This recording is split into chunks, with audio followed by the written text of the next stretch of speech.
C'était soir de Ligue des Champions, mais c'était surtout Real Madrid-Elche. Le Real Madrid s'est imposé et garde la distance avec le FC Barcelone. Retour sur cette partie, c'est le débrief de Real France. C'est parti.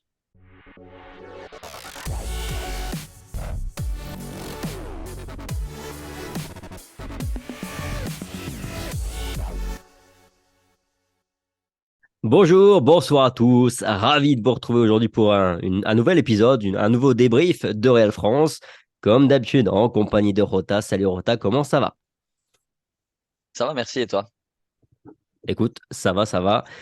Un résumé de ce match, comme d'habitude, qui sera assez rapide et simple, puisque le Real Madrid a mené les débats de bout en bout. Rota, une ouverture du score dès la 9e minute de jeu grâce à Marco Asensio. Le Real Madrid va avoir des occasions derrière, mais on aura besoin finalement que de deux pénaltys pour alourdir le score.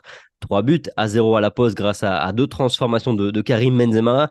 Et puis vient la deuxième période, on est dans la même configuration. Un Real dominateur qui a des occasions, mais qui n'ajoutera finalement qu'un but au compteur grâce à Luka Modric à la 80e minute de jeu. Pour résumer simplement avec des stats, et on va vite comprendre ce qui s'est passé dans cette partie. 73% de possession pour le Real Madrid ce soir au Bernabeu, 26 tirs, dont 13 tirs cadrés. En face, zéro frappe cadrée pour Haché. Je pense qu'on a un petit peu déjà tout résumé, Rota.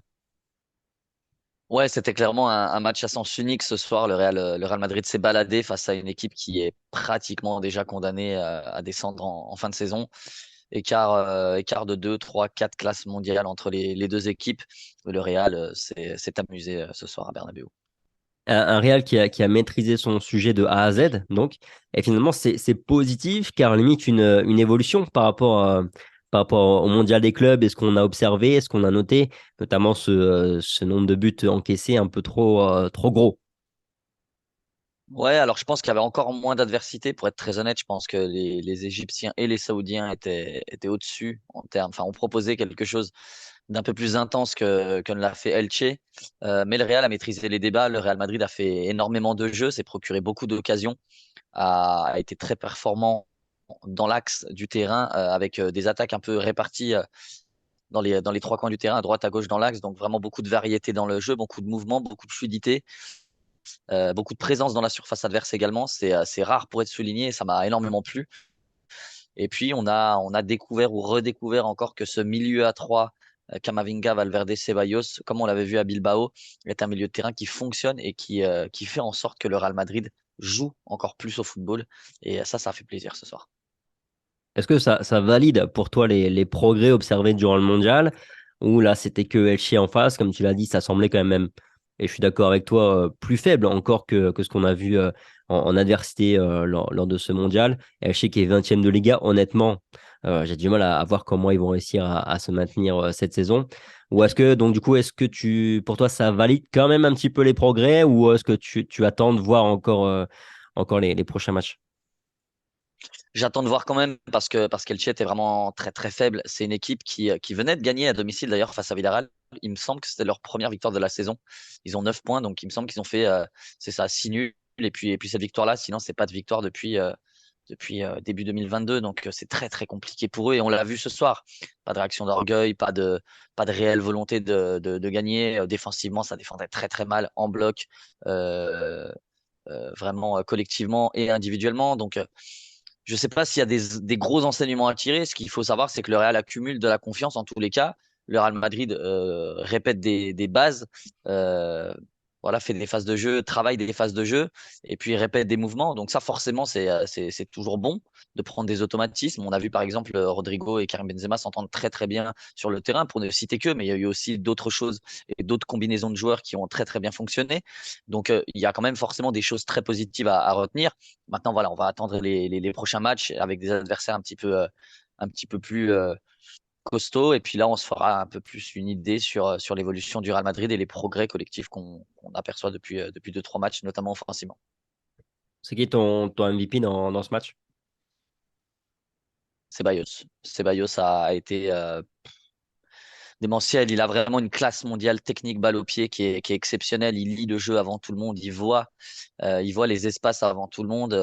Et il a aussi de la débauche d'énergie. Mais voilà, il pue le foot, tout simplement. Et moi, j'adore ce type de joueur qui pue le football, vraiment, qui sent les choses avant, qui fait un petit peu rêver, voilà, quelques râteaux, et tout en étant un peu à la Busquets, ce joueur pas forcément très rapide, mais qui balle au pied, donne l'impression de ne pas pouvoir perdre le ballon. Donc, j'ai énormément aimé sa prestation aujourd'hui. Je crois qu'il n'y a pas eu de déchets. Je crois qu'il n'y a pas de ballon perdu. Il y a eu énormément de très très bons joueurs, de très bonnes performances ce soir, mais vraiment celle que j'ai envie de mettre en lumière, c'est Ceballos qui, en plus de confirmer, a vraiment étincelé le terrain de toute sa classe ce soir. Ouais, c'est vrai que déjà, on peut balayer le fait qu'il y ait eu potentiellement des flops. Il n'y a pas eu une mauvaise performance dans ce match. Allez, si on doit vraiment aller chercher la petite bête, je dirais que Carvajal a été absent offensivement. Alors, il a été solide hein, défensivement, donc il a assuré Et l'essentiel. Alaba aussi peut-être. Ouais. Bah, Alaba présent offensivement, mais c'est vrai qu'il y a eu pas mal de déchets finalement. Il y a eu beaucoup de centres qui sont pas arrivés à destination, pas mal de déchets, mais dans l'activité, il était ultra présent, quoi. Oui, non, mais voilà, c'est vraiment pour tirer sur deux petits joueurs qui ont peut-être été un peu en dessous dans ce match, parce que forcément, quand le Real attaque énormément, on s'attend à ce que les latéraux participent encore plus, surtout dans le foot moderne. Et puis, on sait que Carvajal, notamment, est capable de faire de beaucoup de choses. Il finit quand même avec une passe décisive sur le but d'Asensio, même si c'est lui qui se le crée. Mais voilà, on peut attendre un petit peu plus d'eux, mais c'est là, encore une fois, c'est vraiment pour tirer sur quelqu'un. Oui, c'est chercher la petite bête, hein, parce que si on doit les noter, c'est un bon 6 sur 10 sans trop de problème non plus. C'est ça. Le joueur que j'ai bien aimé, moi, ce soir, c'est Rodrigo. Alors, on lui connaît une très bonne efficacité. C'est vrai que ce soir, il n'a pas du tout été efficace, mais pour le reste, franchement, ça a été hyper intéressant, non? Ouais, il y a ce manque d'efficacité parce que de temps en temps, il a fait ce petit contrôle de trop qui a fait que voilà, il a un petit peu pêché. Mais par contre, dans la mobilité, dans la technicité pure, dans le jeu, dans les petits espaces, c'est un régal. C'est un régal. Il est très, très intelligent dans ses mouvements, dans ses déplacements. Il est très intelligent tactiquement. Il combine énormément bien avec Karim Benzema et avec les autres joueurs. Voilà, c'est un joueur différent de Vinicius qui lui apporte beaucoup de vitesse, de percussion et qui a ce que Rodrigo n'a pas vraiment cette capacité à faire plier un vis-à-vis sur sa vitesse. Mais par contre, il a d'autres choses que Vinicius n'a pas. C'est vraiment cette petite aisance technique qui lui permet d'éliminer des adversaires et puis de faire soit une bonne passe, soit une bonne frappe, se créer un décalage. Donc voilà, c'est deux joueurs très intéressants, mais Rodrigo nous l'a montré vraiment. C'est son poste de prédilection. Je pense que s'il jouait de manière répétitive sur ce côté gauche, il deviendrait encore plus décisif qu'il ne l'est depuis quelques années. Mais justement, est-ce qu'il n'est pas, j'allais dire sous-coté, mais plutôt sous-exploité sur le côté gauche par le Real et par Ancelotti? Bah, c'est difficile de dire sous-exploité. Moi, j'aurais tendance à dire oui, un peu comme toi. Je pense que tu penses ça aussi, mais c'est vrai que c'est compliqué de se dire qui devrait jouer à la place de Vinicius parce que Vinicius est décisif. Donc, c'est compliqué en fait. Et Vinicius, lui, pour le coup, n'est absolument pas polyvalent. Il peut pas jouer en neuf. Il n'a pas cette capacité à garder le ballon, à jouer de haut but, à décrocher énormément comme le fait Karim Benzema et qui est adapté au système du Real Madrid, c'est-à-dire de vraiment être participatif. Et puis sur le côté droit, on l'a déjà vu. Alors, ça pourrait être réédité, mais on l'a déjà vu. C'était pas ça qui était ça. Donc, sous-exploité, je dirais pas ça parce qu'il a cette polyvalence en plus et il peut être amené à jouer à différents postes. Mais c'est vrai que s'il était le seul sur ce couloir gauche au Real Madrid, il serait certainement plus décisif, plus important et peut-être tout aussi important que Vinicius d'ailleurs. Ouais. Après, je dis ça plus dans une logique peut-être de faire davantage souffler un petit peu plus souvent Vinicius ou potentiellement sur des fins de match quand tu as Vinicius qui est pas forcément dans son assiette sur les 20 dernières minutes, tu fais passer Rodrigo sur le côté gauche, tu vois, ça peut être plutôt dans cette C'est idée-là, mais sûr. c'est vrai que tu as totalement raison quand tu soulignes le fait que Vinicius, lui, n'est pas du tout polyvalent et puis bah, Vinicius, on va pas non plus dire n'importe quoi. Il était pas là ce soir. On a bien géré ce match sans lui, mais ça reste la pièce déterminante en attaque avec Karim Benzema, bien sûr. Karim Benzema qui fait un bon match au demeurant. Alors c'est pareil, finalement, au niveau efficacité dans le jeu, je parle. Pas, elle n'était pas présente, cette efficacité, mais bon, voilà, après, il met quand même les deux pénaltys, puis il est bon dans le jeu. Ouais, il était bon dans le jeu. C'est vrai il loupe une tête surtout sur un très bon mouvement de Rodrigo. Et puis une frappe aussi, une frappe qui croise un peu trop, je crois aussi sur un mouvement de Rodrigo, qui aurait pu quand même faire des stats hein, ce soir, on va pas se mentir. Mais il loupe ces deux occasions-là. Après, il met deux pénaux absolument imparables et on restait, je crois, si je dis pas de bêtises, sur deux échecs avec Asensio et Modric. Donc mine de rien, voilà, c'est pas un exercice qui est, enfin c'est pas un penalty, c'est pas un but d'office. C'est Donc pas lui, donné, ouais. il a prouvé qu'il était quand même un taulier sur ce genre d'exercice, donc c'est important. Et puis il était bon dans le jeu. Oui, comme tu l'as dit, il a été dans tous les mouvements offensifs du Real Madrid qui ont été, on va dire, beaux entre guillemets, qui ont été des mouvements très plaisants à voir et où techniquement on a vu de très grands joueurs. Donc oui, un Karim Benzema qui prend de plus en plus confiance, qui a son aise, qui a un petit peu de repos. Donc je pense que c'est parfait pour qu'il revienne en forme sur les prochains matchs. La gestion de Ancelotti le concernant est très très bonne, donc c'est parfait. Il y en a qui m'a peut-être un petit peu laissé sur ma faim. Je sais pas ce que tu en as pensé sur la globalité. C'est Marco Asensio. Alors, c'est vrai qu'il fait un super début de match. C'est lui qui ouvre le score d'un super but, hein. Ce but, il le doit qu'à lui-même. Mais c'est vrai qu'après, j'ai trouvé qu'il était un petit peu, allez, un peu moins visible, en tout cas, que Rodrigo et Benzema, dont on vient de parler. Ouais, il a pourtant eu pas mal d'activités, mais il était un petit peu plus timoré. Pourtant, il fait de très bons choix. À un moment, il fait un 1-2 avec Valverde qui laisse passer le ballon, ou bah, la frappe croisée de Benzema qui peut donner quelque chose de très bien. Il a fait quelques bons mouvements, mais c'est vrai que quand on a vu le premier quart d'heure et sa capacité justement à éliminer ses vis-à-vis, chose qu'on l'a pas vu faire depuis 1994 sur le, sur le côté droit, je me suis dit, putain, c'est sûrement un soir où il va être en confiance et il va créer des brèches et il va être très très fort. Et puis finalement, un peu comme toi, ouais, il m'a laissé un peu sur ma faim. Plus les minutes s'écoulaient et moins il avait d'activité, en tout cas moins de poids sur cette attaque. Et je pense que c'est un peu dommage. C'est un peu dommage. Il a fait un bon match, hein. Au demeurant, il y a pas de souci, mais c'est vrai que j'aurais voulu le voir encore plus décisif, peut-être marquer encore un but ou faire une ou deux passes décisives, parce que je pense qu'il en avait les moyens. Il n'avait pas d'adversité sur le côté gauche, donc c'est un peu dommage, mais voilà, en tout cas, c'est un joueur qui prouve qu'il est important, que ce soit en second couteau ou non. Mais c'est un joueur qui reste décisif, qui a une très très belle frappe de balle et dans un effectif, on en a besoin, quoi qu'il en soit. Ouais. Tu as parlé des trois du milieu en intro. Tu as parlé déjà de Ceballos en MVP et je suis d'accord avec toi.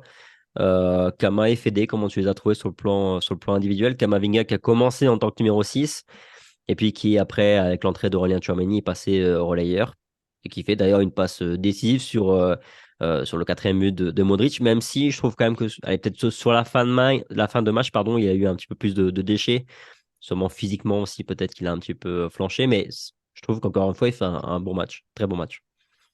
Ouais, il fait un bon match, peut-être un peu moins ouf que sur la Coupe du Monde des clubs, un petit peu moins de poids aussi, mais il était au cœur du jeu et son explosivité, enfin son intensité, son volume de jeu font que le Real se crée beaucoup d'occasions, comme je l'ai dit, avec les trois au milieu, mais c'est aussi un peu l'aspect jeunesse qui fait ça. Je pense que les trois sont tout de même plus frais. Ça ne veut pas dire qu'on enlève Modric et Kroos à tous les coups, parce que Modric fait encore une entrée de dingue, et je parle même pas de son but, mais il fait une très très grosse rentrée aussi. Mais ça veut dire que il y a des jeunes, ces jeunes-là qui poussent derrière, qui sont très jeunes et qui ont énormément d'avenir, je pense, dans le foot et je l'espère au Real en tous les cas. Donc c'est une très très bonne nouvelle. Kamavinga, je l'ai trouvé franchement pratiquement exceptionnel, je dirais. Je l'ai trouvé très très très bon. Autant sur le début de saison, on était très inquiet, hein. Je pense que jusqu'à la trêve, on était même bien bien inquiet. Autant voilà, il a dépanné à gauche. Et puis là, il est revenu au poste de sentinelle et il a une aisance technique en fait. Je crois que c'est le commentateur de Bein qui disait qu'il avait l'aisance technique, mais comme c'est aussi le cas pour énormément de joueurs de nos jours, mais l'aisance technique d'un numéro 10, et c'est un peu ça. Il arrive à se défaire de situations un peu compliquées lorsqu'il est dos au but ou qu'on lui donne un ballon un petit peu plus délicat à maîtriser. Et ça, c'est très, très important pour le jeu du Real Madrid. C'est une très bonne première rampe de lancement. Il joue juste, il joue intelligent, il joue simple, mais par contre, il fait des différences. Donc, j'ai aimé aussi son activité ce soir. Ouais. Puis il met beaucoup d'intensité dans tout ce qu'il fait, hein, que ce soit dans les duels ou dans ses prises de balles quand il va vers l'avant. Euh, tu l'as cité, Luka Modric, et c'est vrai qu'au-delà de son but, je trouve aussi qu'il revient bien. Déjà sur le mondial, on avait vu un Modric un petit peu meilleur. Là, je trouve que ce soir, son entrée en jeu, elle confirme qu'il est en train vraiment de retrouver des jambes, comme par hasard. Ouais, et là, pour le coup, c'est Ancelotti qui l'a bien géré. Enfin, le Real Madrid dans son ensemble et sûrement le Luka Modric aussi, d'un commun accord. Il a eu pas mal de temps de repos sur les derniers matchs, hein. Je pense que sur les 5-6 derniers matchs, je suis pas sûr qu'il fasse une seule fois les 90 minutes, mais je pense qu'il en avait besoin. Il commençait à tirer la langue un petit peu. En tous les cas, ça se ressentait sur le terrain. Et là, ça a été satisfaisant parce que forcément, on est en train de revoir le Luka Modric qu'on aime. Et son entrée, il est rentré quoi? Il est rentré un quart d'heure, 20 minutes, je crois. 20 minutes. Ouais, Beaucoup d'activité et puis beaucoup de poids. Il jouait très haut. Et en plus, il conclut par une frappe incroyable. Donc, c'est tout bénef pour le Real. ouais. Bon, Lonin, rien eu à faire ce soir, pas une intervention. Pareil, Militao, Nacho d'ailleurs, je trouve que ça a été très très solide. Il n'y a pas eu énormément de situations à gérer, mais tout a été vraiment parfaitement bien géré. Si je donne mon avis, je pense que c'est la meilleure charnière du Real à l'heure actuelle et depuis le début de saison. Je pense que c'est les deux qui devraient être toujours alignés ensemble. Je pense qu'on aura plus du Militao à la bas à l'avenir une fois que l'Autrichien sera un peu plus en jambes. Mais si ça tenait qu'à moi, ce serait Militao Nacho. Déjà, je trouve qu'ensemble, ils vont très très bien. Et je trouve qu'individuellement, de toute façon, c'est les plus réguliers et les plus performants au Real. Donc, très très bon match de leur part ce soir, effectivement. En conclusion, donc un Real Madrid qui joue de mieux en mieux, même si ça reste à confirmer parce que l'adversité n'était pas très très forte ce soir. Et puis bah, on est encore en vie en Liga, si je peux le dire ainsi, parce que on revient quand même à 8 points, parce qu'on était à 11 points avant ce match qui était un match de retard. Ouais, et c'est important. C'est important. Le Real n'abdiquera jamais. Ça, il faut le savoir. Et forcément, il fallait absolument se rapprocher du Barça parce qu'on sait que déjà 8 points, ça va être tout de même compliqué, même si le Real ne lâche pas. Il n'a pas son destin entre les mains et ça, c'est un fait, c'est factuel. Mais à 11 points, ça aurait été vraiment, vraiment compliqué. Il reste 18 journées, donc ça aurait été bien plus compliqué. Et comme on le répète très souvent, comme je le répète très souvent, il y a des échéances qui vont arriver aussi. Il y a la Coupe du Roi, il y a la Ligue des Champions. Le Real vient aussi de faire la Coupe du Monde des clubs. Donc voilà, il va falloir encaisser tout ça et savoir enchaîner. Donc il faut grappiller le plus de points possible. C'était un match facile aujourd'hui. Il y en aura d'autres un peu plus compliqués, mais en tous les cas, c'est toujours bien de se rassurer, pardon, que ce soit individuellement et collectivement. Et aujourd'hui, le Real l'a fait sur tous les plans. Oui, et puis il faut rester à cette distance vraiment maximale de 8 points parce qu'il y a forcément un moment là dans la saison, sur la deuxième partie de saison, où ils vont enchaîner allez, deux matchs, deux mauvais matchs ou deux matchs qui vont pas bien tourner niveau résultat. Ils vont faire deux matchs nuls ou une défaite et un nul. Ça va forcément à un moment donné arriver.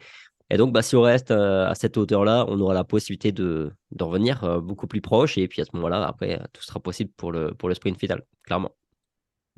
Ouais, et puis il reste un duel, hein. Il reste un duel en championnat. Donc forcément, c'est 3 points potentiels, pardon. Et de toute façon, ce sera forcément un match charnière, puisque si tu le perds, ça sera compliqué. Mais si tu le gagnes, comme tu l'as dit, s'il y a un ou deux revers, eh ben, l'étau sera un peu plus resserré. Donc il faut y croire. Le Real y croira de toute façon, ça j'en ai aucun doute. Mais il faut signer ce type de prestation comme on l'a fait face à Elche. C'était une prestation facile face à la Lanterne Rouge. Mais encore faut-il remporter ce type de match. Ça n'a pas été le cas, par exemple, pour Villarreal, qui a perdu pour la première fois de la saison à Elche, enfin, qui a permis la première victoire d'Elche cette saison. Donc voilà, c'est jamais gagné d'avance. Le Real l'a fait. Donc on va se satisfaire de ça, même si c'était logique à notre sens. Et on a vu Arribas un peu plus que 35 secondes ce soir aussi, fait aussi à noter. J'étais, Quand j'ai vu 3-0, quand même, honnêtement, je pensais qu'il aurait plus de temps de jeu. Et quand je vois encore les 10 minutes qu'il a fait, je me dis qu'il mérite plus que ça. Mais voilà, il y a de la concurrence, il y a des joueurs qui attendent, qui sont aussi là depuis très longtemps, donc c'est très très compliqué. Mais voilà, c'est une pépite, il faut le polir et j'espère qu'il pourra rééditer ce type de performance et avoir du temps de jeu. Même si, comme je le dis aussi souvent, il est important pour le Castilla et forcément, il va y avoir une fin de saison qui va être très intéressante et ça sera une pièce importante du système de Raoul. Mais voilà, j'espère qu'il pourra quand même grappiller un petit peu de temps de jeu parce que on voit qu'il a du ballon, on voit qu'il est intelligent et c'est un joueur d'avenir. Donc, Ouais, joueur, donc j'espère ouais, qu'il pourra en jouer. mais c'est tout le Bernabéu en plus qui l'attendait au stade. Ça l'a ovationné dès son entrée en jeu. Ça chantait du Arribas sur les deux, trois premières touches qu'il fait. En plus, enfin, il est pas loin d'être décisif, je crois. Passe D. Ouais, il décide de frapper pied droit alors qu'il est gaucher. Il fait une petite frappe de minime, ça c'est dommage. Mais par contre, il délivre un bon ballon à Rodrigo. C'est lui justement sur l'action où il finit par la frappe qui fait le 1-2 avec Rodrigo, qui d'ailleurs a fait une talonnade magique. Non, non, mais il a du ballon, très clairement. C'est pas parce que, entre guillemets, c'est ma petite pépite que j'ai découvert il y a quelques années, mais c'est un joueur qui est très très bon. Et en plus, comme tu l'as dit, le Bernabéu l'a déjà adopté. Un Espagnol qui sort de la Fabrica et qui est aussi talentueux, c'est pas arrivé depuis bien longtemps et forcément le Real Madrid rêve qu'Arribas soit en équipe première et brille sous les couleurs de l'équipe première justement. Ouais, espérons. Bref, voilà un petit peu, je pense, ce que l'on pouvait dire pour ce match. Merci Rota, merci à tous pour votre Merci. fidélité, le petit like, le petit partage, le petit commentaire. Faites-nous part vous aussi de votre analyse sur cette partie, votre top et flop. Sur ce, passez une bonne soirée, prenez soin de vous comme toujours, et puis on se dit à demain pour la revue de presse, pour le retour. Allez, ciao. Ciao.